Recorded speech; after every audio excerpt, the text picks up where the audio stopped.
From The Times and The Sunday Times, this is The Story. I'm Luke Jones.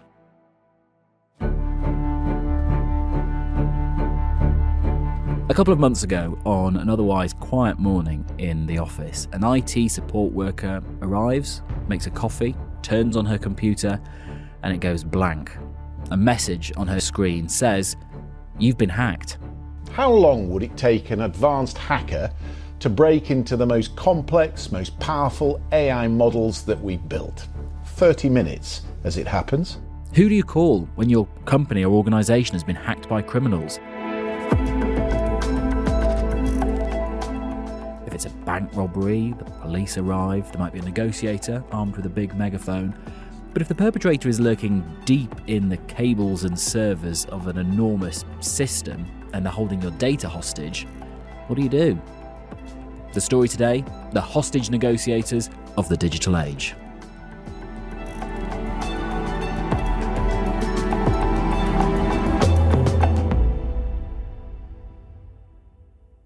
James, can you introduce yourself, who you are, what you do? I'm a journalist. I cover a lot of tech issues, a lot of national security stuff. My background has tended to be covering material that comes from hacks, things like the Edward Snowden files, Chelsea Manning's leaks to WikiLeaks, and then a whole bunch of offshore leaks. So I tend to look at the results of big hacks, but also sometimes the hacks themselves. We're going to get into some of the hacks that have happened recently and also some of the people who you've been speaking to who actually try and help these organisations manage and get themselves out of all of this. Tell me about the British Library hack. It was back in, was it October 2023 that they first realised something was afoot? Someone in IT realised at about 7:30 in the morning on a Saturday that something was a bit wrong. And this turned out to be understatement of the century. They essentially were just trying to access a bit of a maintenance system, couldn't log in. Sort of fairly standard IT problem you or I might have, but they're supposed to be the tech support, you know? That little bit of a bad day escalated and escalated and escalated over the course of about an hour. When they tried to look at what was wrong with that system, they couldn't see the diagnostics. They then couldn't get into any other systems in turn. And they realised over the space of a few minutes that it was not just one system that was down, but absolutely everything. By about 9 a.m, they declared a major incident. More and more senior executives had been pulled in over the course of the day, but they were having to do it in quite strange ways. They had a meeting of what they called the Gold Team, which is a sort of very grandiose security type way of referring to basically your execs.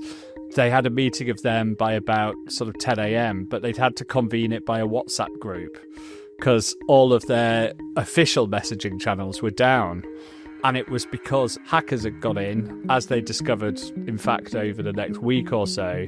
They'd not just got into pretty much every system. So the British Library maintains these incredibly important research archives that are important for UK academics. And then a whole bunch of extra texts and useful documents that you really can't get hold of anywhere else.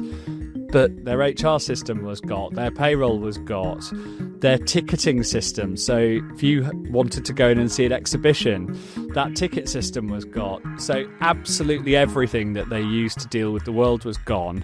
And as they discovered pretty quickly, their backups were gone too.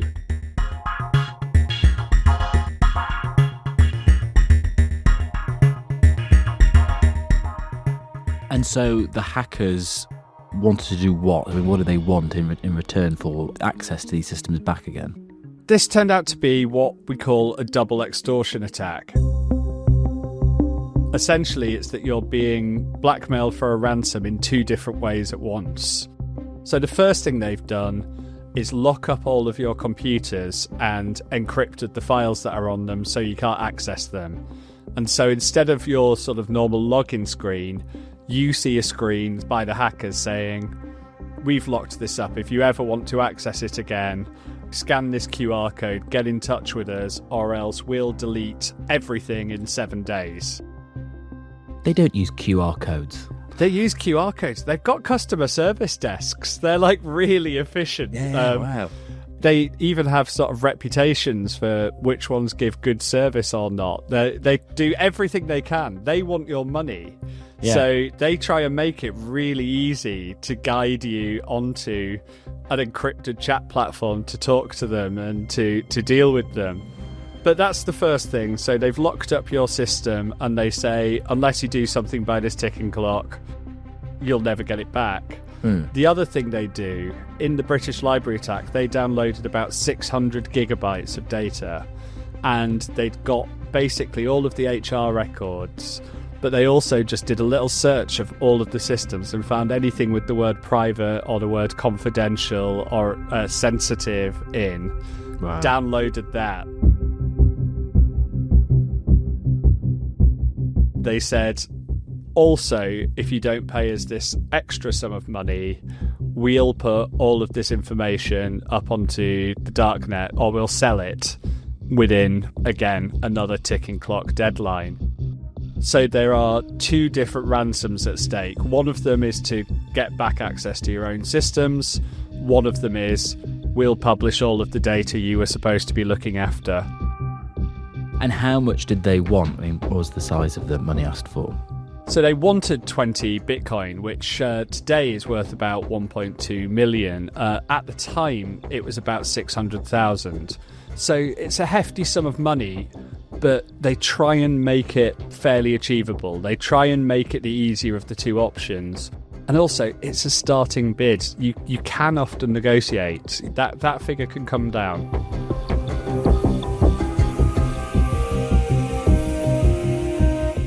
And did the British Library do that? Did they pay up? The British Library did not.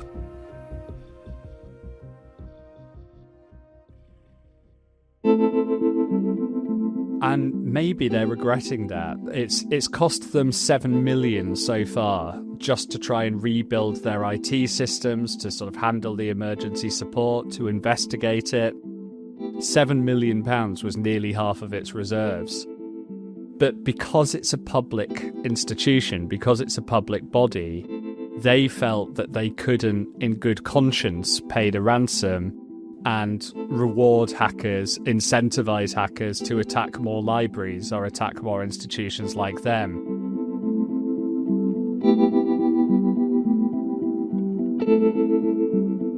It's not just cost them money, it's cost them custom. I mean, I was trying to get something from the British Library the other day. It was still a faff. Parts of their catalogue were not online because of that attack that happened, 2 years ago now? Yeah, there's quite a lot of anger about this in the research community. They sort of wonder why the rest of us aren't more mad about libraries being attacked. It's really complicated once you're trying to rebuild from an attack like this, because they don't just take your systems. They get into your backups and even your sort of last resort deep backups and wipe all of those. And so some of their indexes and some of their archives, and this is sometimes for really old material on scrolls that's buried in a sort of, literally underground somewhere, they're being told you have to rebuild this archive from scratch. And that takes ages. And it also takes very specialist skills for some of it. So, they've got their basic IT backup. You can go and use the cafe in the British Library, the shop works, you can go and see an exhibition. But if you're a serious researcher, some of those crucial systems are still down.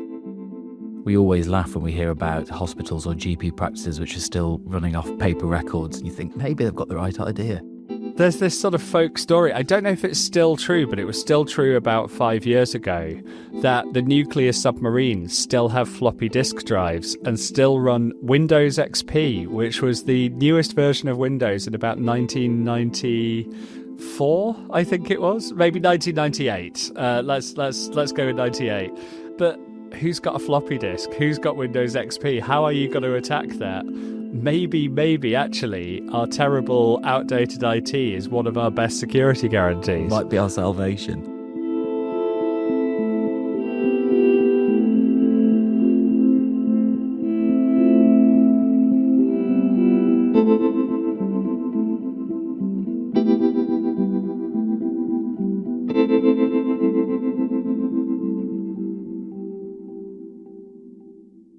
Let's think about this a bit more widely, because it's not just been the British Library of late that's had these issues. In this past year, have we had a bad year for it? It has been an absolutely terrible year for it. Wherever you look, you seem to have had pretty major sort of attacks. April was an absolutely dreadful month. I think the most obvious one was a big attack on Marks and Spencer. Cyber attacks forced Marks and Spencer to take down online services, disrupting delivery and leaving shelves empty. Today, M&S announced record profits, but said the hacks cost them £300 million. We sort of sometimes think of, a cyber attack, it's something that happens off on the internet. It doesn't sort of hit the rest of us. Marks and Spencer's was interesting because if you went in a shop, the shelves were empty. And that's because a lot of their restocking systems and sort of shop management systems were taken out.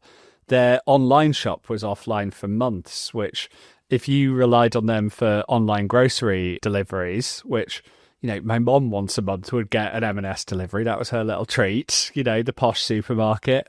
She had to go without for months. She was a victim of that attack. But the very same month, Co-op supermarkets also got attacked. They, in their sort of quarterly results, said that cost them about 206 million in lost sales. Gosh. But the biggie was Jaguar Land Rover. And they got hit by a pretty major attack that meant they had to shut down their manufacturing lines. That is a pretty big deal, because if you're not manufacturing, all the people who sell you components suddenly have nowhere to sell to. And that's pretty specialist. There was a genuine risk at one stage that their suppliers might shut down entirely and go out of business. There was a very serious set of negotiations about government bailouts. Now, people I've talked to have estimated that could cost more than £2 billion. That's incredibly serious amounts of money. Jaguar says it thinks it will be less. Is this just middle-aged men who still with their mums in their back bedrooms doing all of this, or is it a bit more organised? It's a lot more organised these days. There's really good money in this, and most of it's based overseas.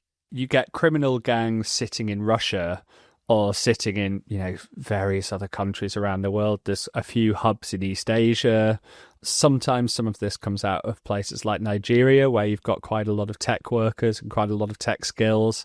And the ransoms there are huge money and big business. And a lot of hacking is incredibly boring. It's not like you see in movies where they're typing frenetically and, repolarizing power to the mainframe. It's a little bit like the online equivalent of walking down a whole row of houses and checking everyone to see if anyone's left the back door open. It's very repetitive. It's quite boring. It's quite mundane. And so people do it almost as a job, and the proceeds kind of roll up organised crime gangs. And the level to which it's organised is that you have some people who are very specialised at getting in, at finding the vulnerability to get in. And most of the time, by the way, that's an employee. You send an email. There's a great hacking attack where you impersonate the chief exec of a company and you email the finance director going, "Did you mean to publish these payroll numbers on the website?" Someone panics. They go, "Oh God, why are all our salary figures online?" It's from the chief exec, and they click the attachment going, "Oh no, what's happened?" And that's what lets someone in. Or similarly, there was an attempt to hack your account. We've stopped it. Click here to reset your passwords just to make sure that you're secure. Very famously, that's how a Hillary Clinton aide, John Podesta, got hacked by Russia during the 2016 election. And that led to all of his emails being published by WikiLeaks and possibly changed the course of the world with that election. I know in the British Library case, they got payroll data and, a lot of, I imagine, indexes of ancient scrolls. Broadly, what are hackers after when they're hacking some of these big organisations? So there's a couple of motivations. One is that it's just a lone hacker who is doing it either because they want to find stuff they're interested in or just to stuff you up. Another sort of side of it is that it is a nation-state hacker who is either trying to steal industrial secrets or, steal information that's, useful spycraft. And we know China does some of that in particular. Other players do it, but China is very good at that.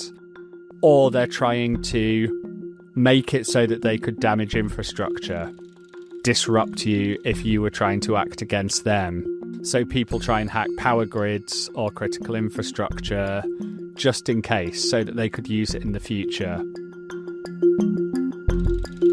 And then the broader set is people trying to make money. Now, some of what they can do is steal things like bank details, card numbers, try and get into those. But by far the most common and the easiest way is to do one or both of these, what are called ransomware attacks, where they lock up your data and say, if you want it back, pay us, and if you don't want it published all over the internet, pay us even more. And so what do you do when everyth's a disaster and you're at the end of your tether? It turns out what a lot of British companies do is call this guy I've spoken to called Tim. So who is Tim? And what is his special set of skills? We will have more from James coming up.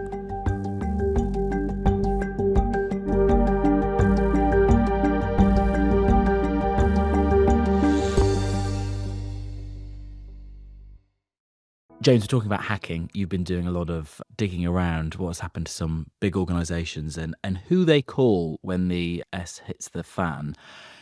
Luke Jones Enterprises, I've got lots of information. Some hackers have tied all of that up and they're asking for lots of Bitcoin to release it. I don't know what to do, and I call this bloke Tim. Tim Rawlins.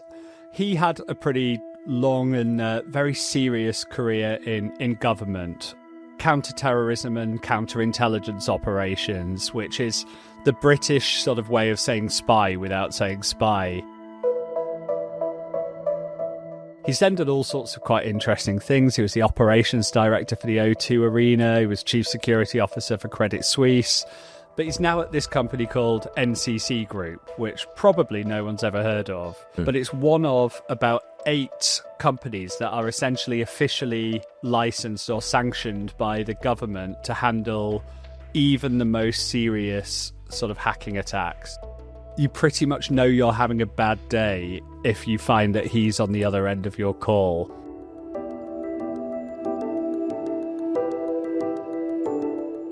His company, NCC Group, were the one that came in on the British Library hack. They've come in on quite a lot of the major attacks, but for fairly obvious reasons.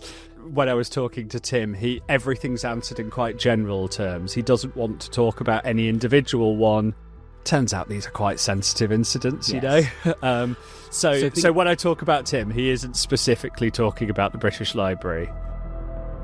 In a generic sense, the bat signal goes up for Tim. What does he or his team do first? So essentially, he's saying they usually phone him too late. They usually phone him on a Friday afternoon because he says, the first phase is denial. Everyone sort of goes, oh, hopefully it's not that bad. We can probably deal with it ourselves. Maybe the backups are working. Friday afternoon telephone call is something that all insurance companies and cyber incident response companies are well used to. So Friday afternoon, the team have been working on it for 2 or 3 days. They've reached the end of their tether. They're now stuck. They don't know quite what to do or who to report to or how to manage it. And they finally bite the bullet and they ring us up and go, can you come and help?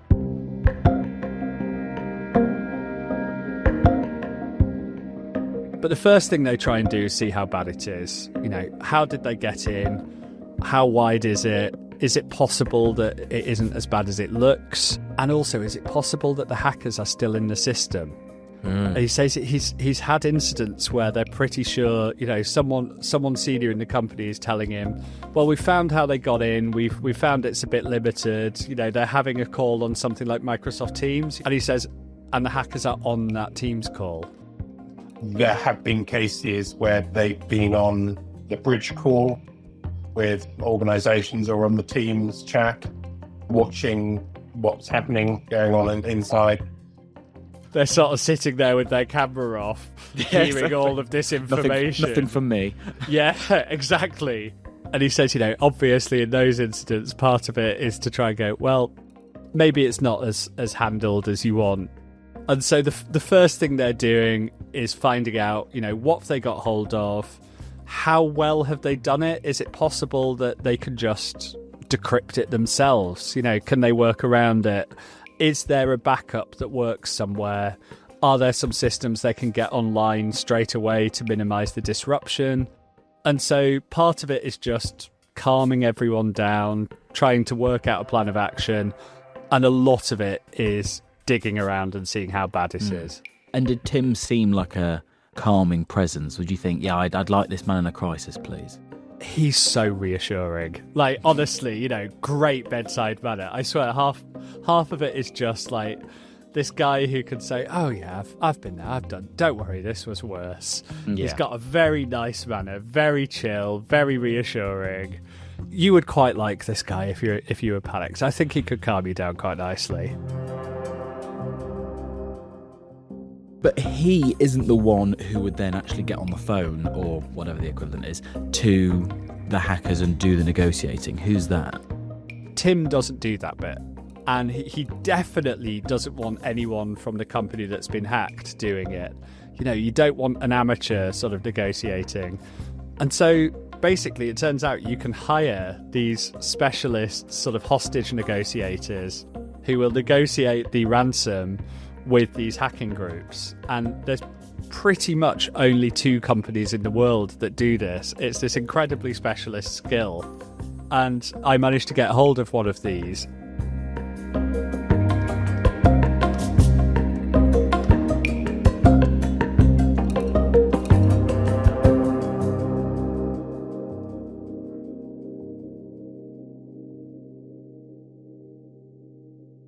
It's another sort of very calm, very reassuring man, former spy, but this time it's a Danish guy called Magnus Yalen. He spends basically all of his working life negotiating with hackers. A lot of the techniques, a lot of the psychology that you will have behind a hostage negotiation, that kind of spills over and is something you can use here. But it's important to say that this is not one-to-one a hostage negotiation. It's also not a commercial negotiation, of course. It's somewhere in the middle between a commercial negotiation and a hostage negotiation. And it will have elements of both things. And I know, again, sort of he wouldn't necessarily want to go into specifics about certain cases or exactly his modus operandi, but as far as we can understand it, what does he try and do? How does he try and, I don't know, delay the hackers a bit or what have you? So a lot of the value that someone like Magnus brings, who works for a company called Coveware, is they deal with about 1,000 different hacking attacks a year. And so they've dealt with these people before. Like, if you rob a bank and you're negotiating, it happens once, right? Whereas the hacking groups, they're dealing with people all the time. They kind of have They're always on the phone to Magnus. Well, yeah, they have these like customer service desks that specifically just do the negotiation bit. So the company has hired a negotiator, the hackers have hired a negotiator, and they're both kind of dealing with each other. And so they can kind of go, well, hey, this is the biggest ransom that this group's been paid. This is how low they've gone in the last year.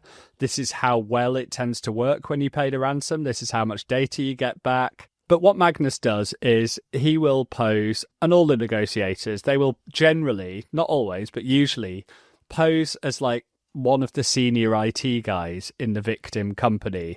So he won't say, hello, I'm Magnus, the ex-spy. He'll sort of say, oh, hi, I'm Jeffrey. I've logged into your system. I don't know what to do. What do I do next? Help. And sort of plays dumb and tries to stall for time. And, anything that comes back, I'll have to ask my boss. And, that's so above my level. I'll have to ask my boss how to get hold of the executive, etc. Who might be sitting in the room with Magnus at the time, or, certainly be on the other end of a phone. And the hackers know that this is what's happening. But on the other hand, they know the ransom gets paid sometimes. So there's this real cat and mouse game. Everyone's playing a bit more dumb than they are. Everyone's sort of trying to feel out the other person. It is a little bit John le Carré, I have to say. And in terms of paying out a ransom, I hadn't realised there's actually more dynamics and pressures on some of these companies at play, aside from just, can we trust these people when we pay the ransom over and the government doesn't want us to? Yeah, so this is the big thing. Do you just give them the money? The government discourages this. They don't want ransoms to be paid because, obviously, if no one paid the ransom, this crime would go away. Or a lot of it would go away because there'd be no money in it. But the government haven't made it illegal to pay ransoms. They sort of ask you not to do it, but they understand that sometimes maybe it's going to be the best option. Neither Tim nor Magnus will touch ransom money. There are sort of another set of third parties who are even more secretive who will handle the transfer. And it's in cryptocurrency. And, most companies have never had to buy hundreds of thousands of pounds worth of cryptocurrency in one go. So there's literally just the physical logistics of it are quite complicated. And then a very big barrier. And I have to say, all of these guys were really hot on this. They really jumped on this quite hard. They have to have done some due diligence to convince themselves that the hackers haven't been sanctioned.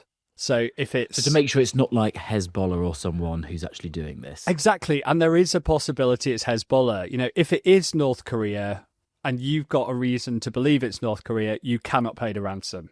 That at that point is a criminal offence for everyone who's enabled it. So you might actually be in a position where you've gone, okay, I hate this, but I've got to pay the ransom, just make this go away, and you still can't pay the ransom. And do most people pay the ransom? They used to. Apparently, for these attacks on disclosing the information, these kind of law firms, accountancy firms, professional service firms are much likelier to pay than a consumer one. But apparently the rate at which ransoms get paid has really dropped. It used to be about 80% 3 or 4 years ago.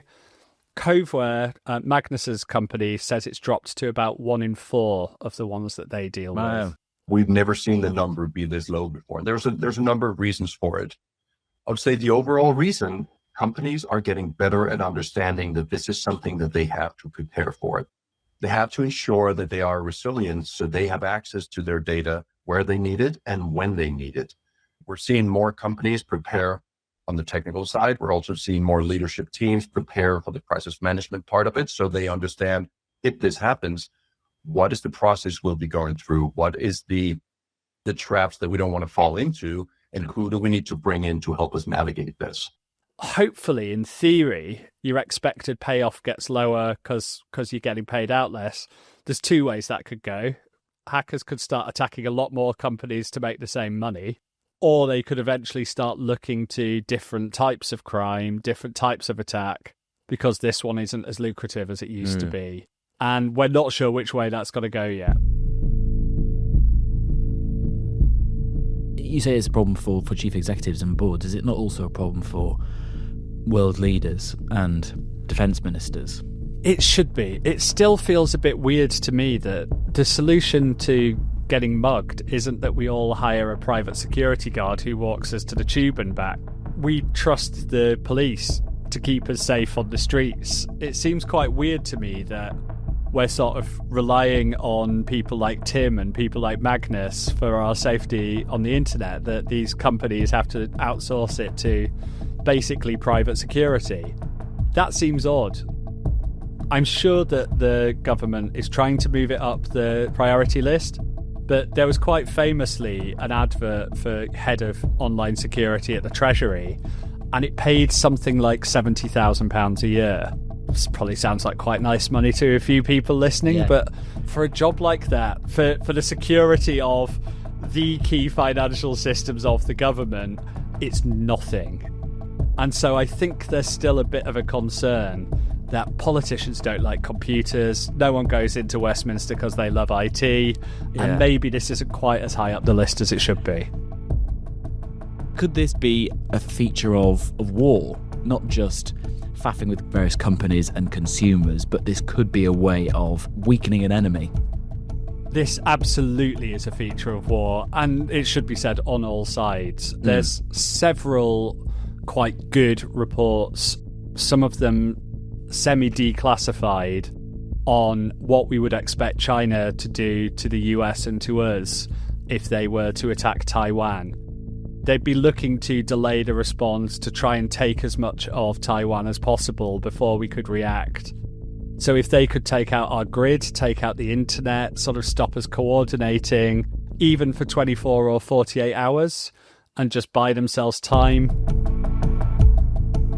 There's lots of signs that they've looked to build the capability to do that. On the flip side, I reported years ago there was this program called Nitro Zeus, which is a hell of a code name, and that was Five Eyes, the sort of intelligence alliance we're in with the US. We've got into almost every bit of critical infrastructure in Iran. And if we ever ended up in a full-scale conflict with Iran, we're pretty confident we could take out a huge chunk of their civilian infrastructure pretty much overnight. Or we were then. Maybe they've patched it. But we've got some pretty good hackers on our side too. So, yes, this is a reality of modern warfare. And I don't think we've seen anything like the scale of what that could look like yet.